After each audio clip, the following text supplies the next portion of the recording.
नमस्कार, जय हिंद। मैं अंकित मिश्र स्वागत करता हूं आपका अपने चैनल एग्जाम तक पर। दोस्तों, यूपी बीएड 2020 का एग्जाम कंप्लीट हो चुका है और आज हमारे पास है यूपी बीएड के फर्स्ट शिफ्ट में पूछे गए कुछ महत्वपूर्ण प्रश्नों का कलेक्शन। दोस्तों, बहुत लंबा विवाद छिड़ा कि यूपी बीएड का एग्जामिनेशन कैंसिल हो जाए, लेकिन आखिरकार लखनऊ यूनिवर्सिटी ने ये एग्जामिनेशन कंप्लीट करा ही लिया। तो आज के इस वीडियो में हम देखने वाले हैं कि यूपी बीएड के फर्स्ट शिफ्ट में जो जीके जीएस और हिंदी के कुछ महत्वपूर्ण प्रश्न पूछे गए थे। जैसा कि दोस्तों आप लोगों को पता है कि जो यूपी बीएड का एग्जामिनेशन होता है उसमें जो आपके प्रश्न पत्र रहते हैं उसको वहीं पर जमा कर लिया जाता है। तो यहाँ पर सीधा पेपर सॉल्व कर पाना संभव नहीं हो पाएगा, लेकिन हमारे पास दोस्तों जिन बहुत सारे स्टूडेंट्स का हमारा जो आपका अटैचमेंट है, इसकी वजह से हमें बहुत सारे क्वेश्चन के आपके मिल चुके हैं। तो लगभग 30 से 35 क्वेश्चनों का कलेक्शन हमने कर लिया है। तो देखने वाले हैं कि इन 30 और 35 क्वेश्चनों का आंसर क्या होगा। आप लोग भी आंसर की को मिला लें। देखिए दोस्तों, मुझे उम्मीद है कि आप लोग इस वीडियो को अधिक से अधिक दोस्त शेयर करेंगे और लाइक भी करेंगे, जिससे कि अधिक से अधिक लोग इस को देखकर अपना आंसर को मिला सकें। देखिए दोस्तों, अपने पहले क्वेश्चन की तरफ चलेंगे। यहाँ पर पहला क्वेश्चन है कि देवधर ट्रॉफी किस खेल से संबंधित है। जो देवधर ट्रॉफी थी ये किस खेल से संबंधित है। दोस्तों, यहाँ पर जो आपके क्वेश्चन पूछे गए जीके जीएस के, बहुत ही ज्यादा हार्ड क्वेश्चन नहीं पूछे गए हैं, थोड़ा सा दोस्तों सामान्य लेवल का क्वेश्चन पूछा गया है। तो आप लोग अगर थोड़ा सा सामान्य रूप से अगर आपने पढ़ा होगा तो आप आसानी से कर लिए होंगे। देखिए दोस्तों, देवधर ट्रॉफी किस खेल से संबंधित है। तो दोस्तों याद रखेंगे कि देवधर ट्रॉफी आपके क्रिकेट खेल से संबंधित है। जैसा कि दोस्तों आपको पता होना चाहिए कि देवधर ट्रॉफी क्रिकेट से संबंधित है। जो डूरंड जो ट्रॉफी आपकी है फुटबॉल से संबंधित है। तो ये भी बहुत बार एग्जाम में पूछा था, लेकिन इसमें देवधर पूछा गया। तो देवधर आपके क्रिकेट से है। रणजी ट्रॉफी पूछ ले तो वो भी आपके क्रिकेट से संबंधित होती है। देखिए दोस्तों, नेक्स्ट क्वेश्चन था आपका इतिहास से कि द्वैध शासन का अंत किया। जो द्वैध शासन था बंगाल पर दोस्तों, जो रॉबर्ट क्लाइव ने द्वैध शासन चलाया था, वहां पर दोस्तों उसका अंत किसने किया। तो याद रखेंगे कि वारेन हेस्टिंग जो वारेन हेस्टिंग था, इसने द्वैध शासन का अंत किया था। बहुत ही दोस्तों इंपॉर्टेंट क्वेश्चन था। इसके बाद देखिए दोस्तों, इसके बाद दोस्तों आपके साइंस का क्वेश्चन भी कुछ आपके एग्जामिनेशन में आया था। जैसे कि जीके जीएस में साइंस के जो लोग थे उनके लिए अलग क्वेश्चन पूछे जाते हैं। तो साइंस का क्वेश्चन पूछना थोड़ा सा कम लॉजिक आता है, लेकिन उसके बाद भी साइंस के कुछ सिंपल क्वेश्चन पूछे गए थे। तो देखिए, वायु में ध्वनि की गति कितनी होती है। तो याद रखेंगे कि वायु में ध्वनि की गति दोस्तों की 330 मीटर प्रति सेकंड होती है। इसको अगर आपने जिसने भी 330 मीटर प्रति सेकंड सही उत्तर लगाए, वो अपने उत्तर को जांच लेंगे, उनका उत्तर बिल्कुल सही है। तो ये आंसर की दोस्तों लॉन्च करने का इतना ही उद्देश्य है कि आप लोग अपने आंसर को मिलाकर समझ सकें कि आपने कितने आंसर सही किए हैं। अगर दोस्तों आप लोगों के पास भी कुछ, अगर आपने भी यूपी बीएड एग्जामिनेशन दिया है और आपके पास भी कुछ ऐसे क्वेश्चन हैं जो यहाँ पर छूट गए हैं, तो हमें आप कमेंट बॉक्स में कमेंट कर दीजिएगा। उसको उन क्वेश्चनों को लेकर एक कलेक्शन बनाकर मैं दूसरा भी वीडियो अपलोड अवश्य कर दूंगा। तो कमेंट करना ना भूलिएगा। यहाँ पर दोस्तों नेक्स्ट क्वेश्चन की तरफ चलेंगे, अपने चौथे क्वेश्चन की तरफ। यहाँ पर चौथा क्वेश्चन है कि विद्यालय कैसा शब्द है। विद्यालय कैसा शब्द है। तो दोस्तों याद रखेंगे कि विद्यालय एक प्रकार का यौगिक शब्द है। शब्द तीन प्रकार के होते हैं, रूढ़, यौगिक, योग रूढ़। दोस्तों रूढ़ वे होते हैं जिनका दोस्तों आपके संधि विच्छेद नहीं कर सकते हैं, वहां पर कोई सार्थक खंड नहीं बनता है।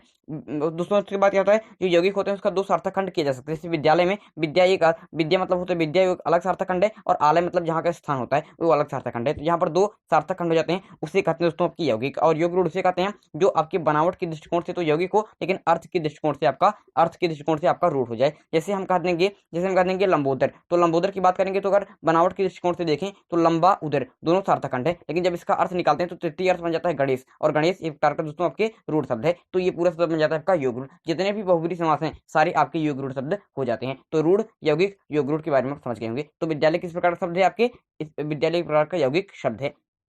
तो इस बात को याद रखेंगे। दोस्तों यहाँ पर जितने भी क्वेश्चन लिए गए हैं ये जिन स्टूडेंटों से हमने बात की है उन्होंने हमें प्रोवाइड किया है, तो उस प्रकार से हमने ये क्वेश्चनों को साझा किया है। अगर दोस्तों एक आध क्वेश्चन ऐसा भी आ जाता है जो क्वेश्चन पेपर में नहीं पूछा गया था, तो उसके लिए आप लोग दोस्तों दिक्कत नहीं लेंगे, क्योंकि बच्चों के द्वारा ही हमें ये क्वेश्चन मिले हैं। तो एक आध बच्चे से हमें गलत भी क्वेश्चन मिल सकते हैं, लेकिन यहाँ पर लगभग जितने भी क्वेश्चन आपको मिले हैं वो सारे आपके एग्जामिनेशन में पूछे गए थे। जिसने भी पेपर दिया होगा उनको तो मालूम ही होगा। तो यहाँ पर देखेंगे दोस्तों पांचवा क्वेश्चन कि पृथ्वी कैसा शब्द है। तो याद रखेंगे कि पृथ्वी कैसा शब्द है। पृथ्वी एक प्रकार का तत्सम शब्द है। अगर आपके पेपर में तत्सम, तद्भव, जैसा विदेश इस प्रकार का ऑप्शन रहा होगा, तो याद रखेंगे कि पृथ्वी एक प्रकार का तत्सम शब्द है, जो बिल्कुल संस्कृत से सीधा सीधा लिया गया है। तत्सम तद्भव के बारे में आप लोग जानते होंगे। तत्सम वे शब्द होते हैं जो संस्कृत से सीधे लिए गए हैं, और तद्भव वे शब्द होते हैं जो संस्कृत में थोड़ा सा विकृत करके लिए गए हैं। तो पृथ्वी एक प्रकार का तत्सम शब्द है। अगर पुल्लिंग, स्त्रीलिंग, उभयलिंग, नपुंसकलिंग इस प्रकार अगर आपके ऑप्शन रहा होगा आपके पेपर में, तो याद रखेंगे कि पृथ्वी जो एक प्रकार की स्त्रीलिंग शब्द है। यहाँ पर जो भी क्वेश्चन रहा होगा उस प्रकार से अपने आप को मिला लेंगे। यहाँ पर देखेंगे दोस्तों नेक्स्ट क्वेश्चन आपका छठवां क्वेश्चन जीके जीएस का एक बहुत ही इंपॉर्टेंट क्वेश्चन कि ग्रीन जज के नाम से जाने जाते हैं।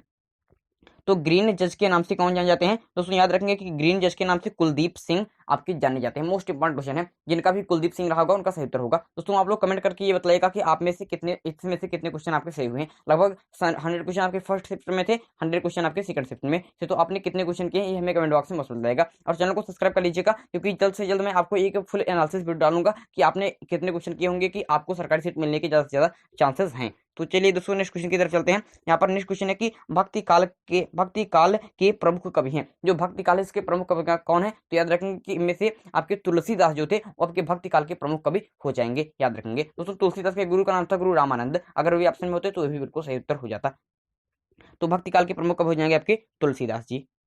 यहाँ पर दोस्तों आपका 8वां क्वेश्चन आएगा कि नालंदा विश्वविद्यालय के संस्थापक कौन है। दोस्तों नालंदा विश्वविद्यालय के संस्थापक कौन हो जाएंगे? तो याद रखेंगे कि नालंदा विश्वविद्यालय के संस्थापक आपके आपके कौन हो जाएंगे? कुमार गुप्त साहब हो जाएंगे। बहुत ही ज्यादा इंपॉर्टेंट क्वेश्चन। दोस्तों अगर विक्रमशिला यूनिवर्सिटी पूछती तो आपका धर्मपाल सही उत्तर हो जाएगा, और अगर तक्षशिला यूनिवर्सिटी पूछता तो महापद्मनंद सही उत्तर हो जाता। लेकिन आपसे नालंदा विश्वविद्यालय पूछा गया था, तो नालंदा विश्वविद्यालय की स्थापना कुमार गुप्त ने की थी, जो गुप्त वंश के बहुत ही प्रसिद्ध शासक रहे हैं। यहाँ पर दोस्तों 9वां क्वेश्चन था कि बहिर्मुखी में कौन सा समास है? बहिर्मुखी में कौन सा समास है? समास का एक बहुत ही इंपॉर्टेंट क्वेश्चन पूछा गया था। समास का जो सिंपल क्वेश्चन होता है वहां से हटकर बहिर्मुखी आपसे पूछा गया था, तो याद रखेंगे कि बहिर्मुखी में आपका कर्मधारय समास हो जाएगा। मोस्ट इंपॉर्टेंट क्वेश्चन था दोस्तों ये। तो यहाँ पर दोस्तों जितने भी क्वेश्चन मैं आपको करा रहा हूँ ये आपके जीके और हिंदी मिलाकर करा रहा हूँ, क्योंकि जिस प्रकार से क्वेश्चन मिले उस प्रकार से मैं आपकी क्वेश्चन करा रहा हूँ। तो यहाँ पर दोस्तों नेक्स्ट क्वेश्चन जीके जीएस का, उसमें साइंस का क्वेश्चन पूछा गया था कि प्रकाश वर्ष किसकी इकाई है। दोस्तों आपके पेपर में साइंस का क्वेश्चन पूछा तो नहीं जाना चाहिए, क्योंकि साइंस वालों के लिए एक अलग ही पेपर हुआ था, लेकिन साइंस के जो क्वेश्चन पूछे गए बहुत ही सिंपल क्वेश्चन पूछे गए। तो कभी कभी सामान्य अध्ययन में साइंस को भी इंक्लूड कर लिया जाता है, तो उसी प्रकार से आपके पेपर में साइंस के कुछ क्वेश्चन आए थे, जैसे आपकी हवा में ध्वनि की चाल 330 मीटर पर सेकंड में बताया। उसके बाद प्रकाश वर्ष किसकी इकाई, तो बहुत ही सिंपल लेवल क्वेश्चन पूछे गए थे। तो इसमें से अधिक लोग इस क्वेश्चन को कर भी दिए होंगे कि प्रकाश वर्ष किसकी इकाई है, तो प्रकाश वर्ष दूरी की इकाई है। इसका मान दोस्तों कितना होता है? 9.26 इंटू 10 की पावर 14 मीटर पर सेकंड स्क्वायर आपके प्रकाश वर्ष का दोस्तों मान होता है। और एक दोस्तों जो पार्थिक होता है ये दूरी की सबसे बड़ी इकाई होती है। 3.26 प्रकाश वर्ष बराबर एक पार्थिक दूरी की सबसे बड़ी इकाई, और प्रकाश वर्ष दूरी की ही इकाई होती है। एक वर्ष में प्रकाश जितनी दूरी को ट्रेवल कर लेता है उसी को जोड़कर एक प्रकाश वर्ष बनाया जाता है, तो ये दूरी की इकाई है। इसके बाद देखें दोस्तों नेक्स्ट क्वेश्चन था, आपके बुक से भी कई सारे क्वेश्चन पूछे गए थे, उसमें से एक बुक हमें भी मिला, मतलब एक बुक का जो क्वेश्चन हमें भी लोग, एक बच्चे ने आपके यहाँ पर क्या कर दिया, हमें कमेंट किया था, हमें कमेंट करके बताया था कि my country my life, my country my life जो पुस्तक है इसको किसने लिखा है। वहां पर आपके पास ऑप्शन जवाहरलाल नेहरू, आपके राधाकृष्णन, या फिर आपके लाल कृष्ण आडवाणी। तो बहुत सारे लोगों को आपके बिछड़ गए यहाँ पर जवाहरलाल नेहरू और राधाकृष्णन के ऊपर। तो याद रखिए कि वो दोनों उत्तर गलत थे। आपके माई कंट्री माई लाइफ ये पुस्तक लाल कृष्ण आडवाणी जी ने लिखी है। तो ये क्वेश्चन आपका, अगर जिनका भी लाल कृष्ण आडवाणी से उत्तर होगा हमें कमेंट बॉक्स में बताएंगे, और कमेंट करके आपको बताना है कि आपने 200 क्वेश्चन में से आपने कितना क्वेश्चन सही किया है, क्योंकि इसके बाद दोस्तों चैनल को सब्सक्राइब कर लेंगे। इसके बाद फुल एनालिसिस वीडियो लाऊंगा कि आपके कितने क्वेश्चन किए हैं कि आपका सरकारी कॉलेज मिलने के चांसेस बढ़ जाएंगे। यहाँ पर देखेंगे दोस्तों नेक्स्ट क्वेश्चन कि छायावादी कवि हैं।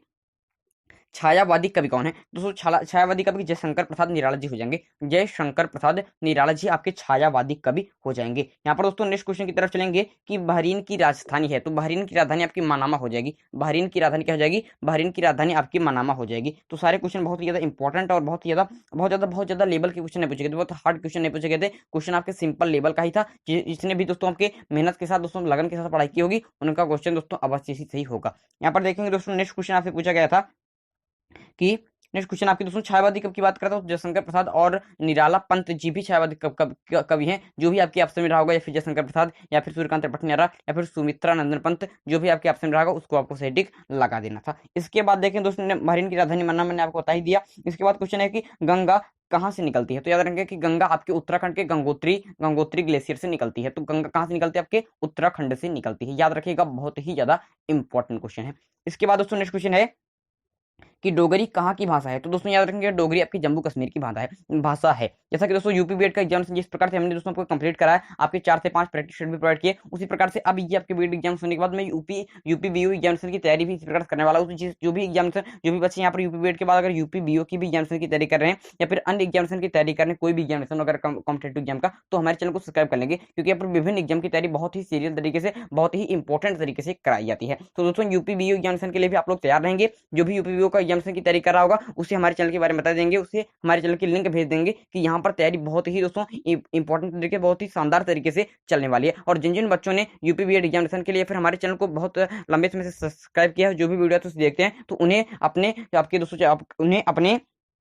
एग्जामिनेशन में अधिक से अधिक फायदा मिला भी होगा। अभी भी कोई दोस्तों बहुत बड़ी बात नहीं हुई है यहाँ पर दोस्तों, आप लोग हमारे चैनल को सब्सक्राइब कर लेंगे और हम इससे जुड़े रहेंगे। कोई भी एग्जाम से अगर तैयारी करें तो आपको बेहतरीन तरीके से यहाँ पर दोस्तों को रिजल्ट देखने को मिलेगा भी। इसके बाद देखेंगे दोस्तों डोगरी कहाँ की भाषा है, तो डोगरी आपके जम्मू कश्मीर की भाषा थी। यहाँ पर देखें दोस्तों नेक्स्ट क्वेश्चन कि भारतीय राष्ट्रपति को शपथ दिलाता है, भारतीय राष्ट्रपति को शपथ कौन दिलाता है। ये क्वेश्चन तो मैंने भी आपको कई बार कर चुका हूँ कि भारतीय राष्ट्रपति को शपथ किसने दिलाता है, तो आपके आपके भारत के सुप्रीम कोर्ट का मुख्य न्यायाधीश आपका कौन दिलाता है, भारत के सुप्रीम कोर्ट का मुख्य न्यायाधीश भारतीय राष्ट्रपति को शपथ दिलाता है। यहाँ पर दोस्तों नेक्स्ट क्वेश्चन कि दिल्ली कैपिटल कब बनी। दोस्तों जो आपकी भारत की कैपिटल थी पहले कोलकाता थी, लेकिन वहां पर दोस्तों बाद में इसे इसे भारत के की राजधानी के रूप में दिल्ली को ट्रांसफर कर दिया गया था जब दोस्तों आपके पश्चिम बंगाल का विभाजन हुआ था। तो वहां पर दोस्तों तो याद रखेंगे कि 1912 ईस्वी में 1911 ईस्वी में घोषणा हुई थी। अगर ऑप्शन में 1911 हो तो सही ठीक रहेगा, अगर लेकिन सही सी बात करें तो 1912 ईस्वी में 11 में घोषणा, लेकिन 12 में जाकर आपके दिल्ली को राजधानी बना लिया गया था।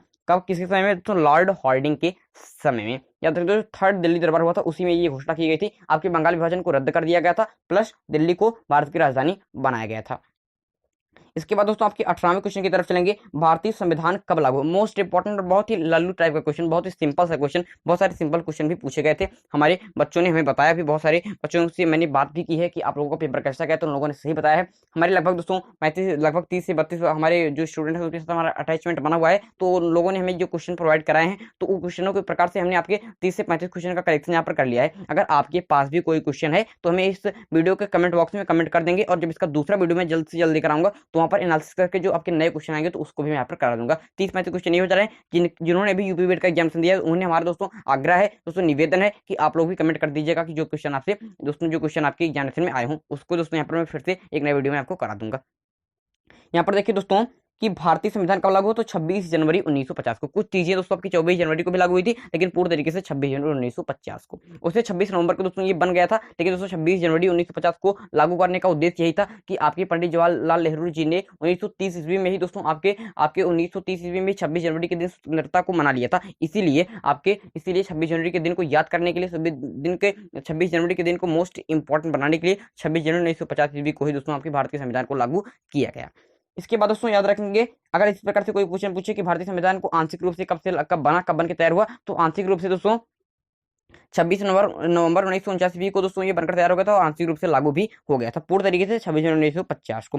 कांग्रेस का विभाजन कब हुआ, तो कांग्रेस का विभाजन दोस्तों कलकत्ता के अधिवेशन 1907 में रास बिहारी घोष की अध्यक्षता में आपके कांग्रेस का विभाजन 1907 ईस्वी में हुआ था। कांग्रेस का विभाजन एक बहुत ही बड़ा और बहुत ज्यादा इंपॉर्टेंट टॉपिक है, तो इसके बारे में एक वीडियो में कभी स्पेशल लेकर आऊंगा, तो वहां पर विशेष तरीके से बताऊंगा।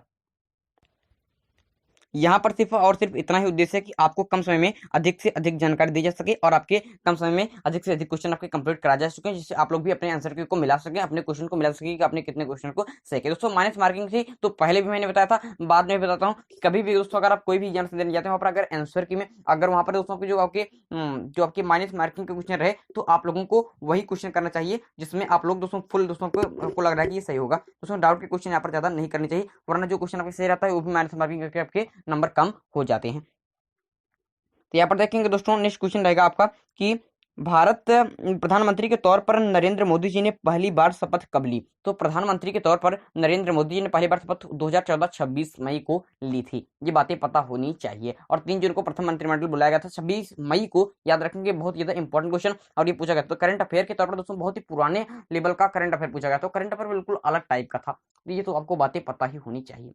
और भूगोल के क्वेश्चन भी बहुत ज्यादा देखने को नहीं मिले थे, इतिहास के क्वेश्चन दरअसल आए थे, लेकिन थोड़े से कम क्वेश्चन आपके देखने को मिले थे भूगोल के। और दोस्तों अब तो मैं आपको एक बात सजेशन कर ही देना चाहता हूँ कि इतिहास में मध्यकालीन इतिहास को तो आप भूल ही जाइए, क्योंकि मध्यकालीन इतिहास के बहुत ही कम क्वेश्चन आप पेपर में देखने को मिलते हैं। तो आधुनिक इतिहास, प्राचीन इतिहास से भी कम मिलते हैं, आधुनिक इतिहास के सबसे ज्यादा क्वेश्चन मिलते हैं। तो आधुनिक इतिहास आप लोगों का मजबूत होना चाहिए, क्योंकि आधुनिक इतिहास से 3 से 4 5 क्वेश्चन हर पेपर में मिलते हैं, लेकिन मध्यकालीन और प्राचीन इतिहास के क्वेश्चन मिलने अब कम हो गए हैं। तो इस बार भी पेपर में दोस्तों मध्यकालीन इतिहास का क्वेश्चन नहीं आया एक भी, लेकिन आधुनिक इतिहास का कई सारे क्वेश्चन देखने को मिले। तो इस प्रकार से समझ सकते हैं। यहाँ पर दोस्तों 21वां क्वेश्चन साइंस का क्वेश्चन था कि मानव शरीर की सबसे बड़ी ग्रंथि कौन सी है, तो मानव शरीर की सबसे बड़ी ग्रंथि आपकी यकृत हो जाएगी। बहुत ही सिंपल सा क्वेश्चन था। यहाँ पर देखें दोस्तों नेक्स्ट क्वेश्चन की अंबर का विलोम कौन सा, हिंदी का अंबर, दोस्तों अंबर का विलोम हो जाएगा अवनी। अवनी मतलब होता है पृथ्वी, धरा, वसुधा, इस प्रकार से, और इसका विलोम हो जाएगा दोस्तों आपकी अंबर। यहाँ पर दोस्तों नेक्स्ट क्वेश्चन है कि गेहूं उत्पादन में भारत का कौन सा राज्य प्रथम स्थान पर है। तो सबसे पहले तो जान लेते हैं दोस्तों चावल और गेहूं दोनों में दोस्तों विश्व में बात करें तो दोस्तों विश्व में बात करें तो आपकी चीन नंबर 1 पर है, और भारत में बात करें तो भारत द्वितीय नंबर पर है पूरे विश्व में। और दोस्तों चावल की बात करें तो पश्चिम बंगाल नंबर 1 पर है, और गेहूं की बात करें तो उत्तर प्रदेश नंबर 1 पर है। दोस्तों उत्तर प्रदेश की बात करेंगे तो उत्तर प्रदेश चावल में, उत्तर प्रदेश गन्ना में, उत्तर प्रदेश दोस्तों आपके आलू में, उत्तर प्रदेश आपके दूध में, इन चारों में दोस्तों क्या है दोस्तों प्रथम स्थान पर है। तो यहाँ पर सर आपसे पूछा गया था गेहूं उत्पादन में, तो गेहूं उत्पादन में आपके उत्तर प्रदेश नंबर 1 पर हो जाएगा। उत्तर प्रदेश का दोस्तों ये पेपर था, यूपी बीएड का एग्जामिनेशन था, तो उत्तर प्रदेश की ये चारों तो आपको याद होने चाहिए, और सभी लोग याद करके गए होंगे, जिन्होंने भी याद किया होगा उन्हें दोस्तों रिजल्ट देखने को मिला भी होगा। यहाँ पर दोस्तों 24वां क्वेश्चन है कि सबसे अधिक है तटीय सीमा वाला राज्य, सबसे अधिक है तटीय सीमा वाला राज्य। थोड़ा सा गलत दोस्तों सेंटेंस बना दिया गया है। आपसे क्वेश्चन प्रकार पूछा था कि कौन सा दोस्तों सबसे अधिक तटीय सीमा वाला भारतीय राज्य कौन सा है, तो गुजरात हो जाएगा। इस प्रकार से आप लोग समझ सकते हैं, गुजरात सबसे अधिक तटीय सीमा साझा करता है। यहाँ पर दोस्तों याद रखेंगे कि दोस्तों तटीय सीमा साझा करने वाले कोस्टल जो आपके स्टेट्स हैं उसमें 9 स्टेट्स हैं। सबसे ज्यादा गुजरात, दूसरे स्थान पर आंध्र प्रदेश हो जाएगा। सबसे कम दोस्तों गोवा और दोस्तों पश्चिम बंगाल साझा करते हैं। ये बातें आपको पता होना चाहिए, मोस्ट इंपॉर्टेंट है।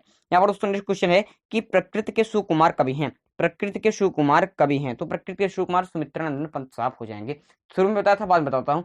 लगभग 30 क्वेश्चन का कलेक्शन लेकर आया हूँ। 25 क्वेश्चन तो ऐसे क्वेश्चन जो दोस्तों बिल्कुल दोस्तों यहाँ पर सत्य है कि ये क्वेश्चन आपके एग्जामिनेशन में आए थे। 5 क्वेश्चन में थोड़ा बहुत डाउट था कि ये आए थे कि नहीं आए थे, क्योंकि जो उन्होंने बताया है उन्होंने तो बताया है, लेकिन हो सकता है नहीं आए हो। लेकिन 25 क्वेश्चन तो इसमें बिल्कुल उसमें श्योर है को आए ही थे। तो अगर एक आध क्वेश्चन ऐसे हो जाता है जो आपके नहीं आए थे तो उसको आप सुन लीजिए, अगर नहीं आए तो कोई बहुत बड़ी मुद्दे की बात नहीं है। लेकिन लगभग दोस्तों 90% क्वेश्चन मैं वही लेकर आया हूँ जो आपके एग्जामिनेशन पूछे गए थे। दोस्तों वैसे मैं तो 100 आपके 70% क्वेश्चन वही लेकर आया हूँ जो हमें बच्चों ने बताया है, लेकिन कभी कभी बच्चे कुछ झूठ भी बोल देते हैं, तो उसके लिए दोस्तों हमें माफ कीजिएगा, आप लोग समझ लीजिएगा। जो भी क्वेश्चन आपको मिल रहे हैं उसको आप मिला लीजिए। यहाँ पर देखिए दोस्तों, प्रकृति का सुकुमार कवि सुमित्रानंदन पंत को कहा जाता है। सुमित्रानंदन पंत बहुत सिंपल सा क्वेश्चन आप लोग कर भी दिए होंगे। सुमित्रानंदन पंत के बारे में मैंने आपको 25-30 बारी बातें बता चुका हूं कि सुमित्रानंदन पंत आपके चिदम्बरा के लिए उन्हें हिंदी साहित्य का दोस्तों प्रथम ज्ञानपीठ पुरस्कार मिला था 1968 ईस्वी में। तो जब इसको बताया तो वहां पे मैंने आपको बताया था कि प्रकृति का सुकुमार कवि आपके सुमित्रानंदन पंत जी को कहा जाता है। तो ये क्वेश्चन आपको बिल्कुल याद होना चाहिए। यहाँ पर दोस्तों क्वेश्चन है कि सर्व शिक्षा अभियान कब चलाया गया था। तो यहाँ पर दोस्तों याद रखें कि अटल बिहारी वाजपेयी जी के समय में सन 2001 से 2 में आपको जो भी ऑप्शन में हो 1 या फिर 2, उसमें दोस्तों आपके सर्व शिक्षा अभियान चलाया गया था और कहा गया था 2010 तक सभी को शिक्षा मिल जाए, वहां पर टारगेट रखा गया था। लेकिन अब जो नई शिक्षा नीति आई थी उसमें 2030 ईस्वी तक दोस्तों आपकी ये टारगेट रखा गया कि सब लोग शिक्षित हो जाएं। तो ये आपके 2001-2 में चलाया गया था। और आर्टिकल 21A में दोस्तों आपके 21A में ये भी कहा भी दिया गया था कि सभी बच्चों को 14 साल के बच्चों को दोस्तों शिक्षा दिलाना आपके अभिभावक के लिए दोस्तों आपके अधिकार होगा, फंडामेंटल राइट में डाल दिया गया था। यहाँ पर दोस्तों 27वां क्वेश्चन है कि जो स है इसका उच्चारण स्थान क्या होता है, तो ये सबको पता है दोस्तों मूर्धन्य है। मूर्धन्य में आपके पूरा टा वर्ग श और जो आपके री होता है री, ये भी आपका मूर्धन्य में आता है। तो ये बातें आपको पता होनी चाहिए, बहुत बार मैंने आपको कर दिया। दोस्तों ये वीडियो में लाया था उच्चारण स्थान विशेष वीडियो, और जब आपके यूपी बीएड के एग्जाम से कराया था तो 25 बार बताया कि आप लोग वो वीडियो जाकर देख लीजिएगा जिसमें मैं उच्चारण स्थान कराया हूँ। तो उसमें बताया था कि आपके जो री है जो आपके स है इसका उच्चारण स्थान का मूर्धन्य हो जाएगा। यहाँ पर देखेंगे दोस्तों क्वेश्चन की पुदुचेरी पर किनका कब्जा था। दोस्तों पुदुचेरी पर किनका कब्जा था, तो पुदुचेरी में दोस्तों कुल चार स्टेट्स हैं। इसकी जो राजधानी है पुदुचेरी आपके तमिलनाडु में है। उसी पुदुचेरी पर किसका कब्जा था, तो भारत का ये आपके दोस्तों क्या आपका दोस्तों यूनियन टेरिटरी है, मतलब केंद्र शासित प्रदेश है पुदुचेरी। इस पर दोस्तों फ्रेंच वालों का कब्जा था। इस तरफ गोवा, पुलिकट, मसूलीपट्टनम, इस प्रकार से इस तरफ आपके पुर्तगालियों का दोस्तों कब्जा था। लेकिन आपके पुदुचेरी की बात करें तो फ्रेंच का। बहुत सारे लोगों का ये क्वेश्चन गलत भी हो गया था, तो आप लोग समझ लेंगे। जिनका सही था कमेंट बॉक्स में अवश्य बताइएगा, और आपके स्कोर कितने हैं ये कमेंट बॉक्स में अवश्य बताइएगा। यहाँ पर देखेंगे दोस्तों उज्ज्वल में कौन सी संधि है, तो उज्ज्वल दोस्तों के व्यंजन संधि हो जाएगी उत्तरजल, और पावक का संधि विच्छेद पौधना का आयात संधि हो जाएगी। तो ये सारे दोस्तों आज के हमारे 30 मोस्ट इंपॉर्टेंट क्वेश्चन थे। और दोस्तों अगर आप किसी क्वेश्चन का आंसर चाहते हैं, अगर आपके पास भी कोई ऐसे क्वेश्चन जो यहाँ पर छूट गया, आप लोगों ने यूपी बोर्ड का एग्जामिनेशन दिया है, तो हमें कमेंट बॉक्स में कमेंट अवश्य कर दीजिएगा। उन सारे क्वेश्चनों को लेकर जो आपने किया होगा उसको दोस्तों लेकर एक नए वीडियो में जल्द से जल्द आपके बीच में अपलोड कर दूंगा। आप लोगों को दोस्तों इस चैनल को सब्सक्राइब कर लेना है, और अगर आप किसी भी एग्जामिनेशन की तैयारी कर रहे हैं तो इस चैनल पर दोस्तों आपको विस्तार पूर्वक तैयारी कराई जाती है। तो यहाँ पर देखिए दोस्तों मैं आपको ये 30 क्वेश्चन जल्द से जल्द आपको करा दिए हैं। आप लोगों को 30 क्वेश्चन में से कितने क्वेश्चन सही हुए या फिर आपके पूरे फुल स्कोर कितने हैं, हमें कमेंट बॉक्स में अवश्य बताइएगा। दोस्तों यहाँ पर यूपी बीएड के लिए सारे एग्जामिनेशन के लिए मेरा यही टारगेट रहता है कि जल्द से जल्द आपको मोस्ट इंपॉर्टेंट जानकारी दी जाए। तो चैनल को सब्सक्राइब कर लीजिएगा। जल्द से जल्द मैं फुल एनालिसिस वीडियो लाने वाला हूँ कि आप कितने क्वेश्चन किए होंगे कि आपका सरकारी कॉलेज मिलने के चांसेस अधिक से अधिक हो जाएंगे। जैसा कि दोस्तों इस क्वेश्चन के इस पेपर के लिए, ये आपके यूपी पेपर के लिए सारे बच्चों ने बहुत ज्यादा आंदोलन किया, लेकिन आखिरकार लखनऊ यूनिवर्सिटी ने आपका पेपर ले ही लिया। तो कहने का मतलब साफ है कि अब आपका जो पेपर होगा ये धीरे धीरे अपडेट आने लगेंगी। यूपी का एग्जाम 16 अगस्त को है, तो उसके लिए आप लोगों को ऑल द बेस्ट। आप लोगों को ये पेपर कैसा रहा हमें कमेंट बॉक्स में बताइएगा। सारे पेपर के लिए आप लोगों को बहुत बहुत शुभकामनाएं। चलिए दोस्तों, आज के लिए आपसे लेते हैं विदा। अगले वीडियो में एक नए टॉपिक के साथ फिर होगी मुलाकात। तब तक के लिए मुझे दीजिए इजाजत। मैं हूं अंकित मिश्रा और आप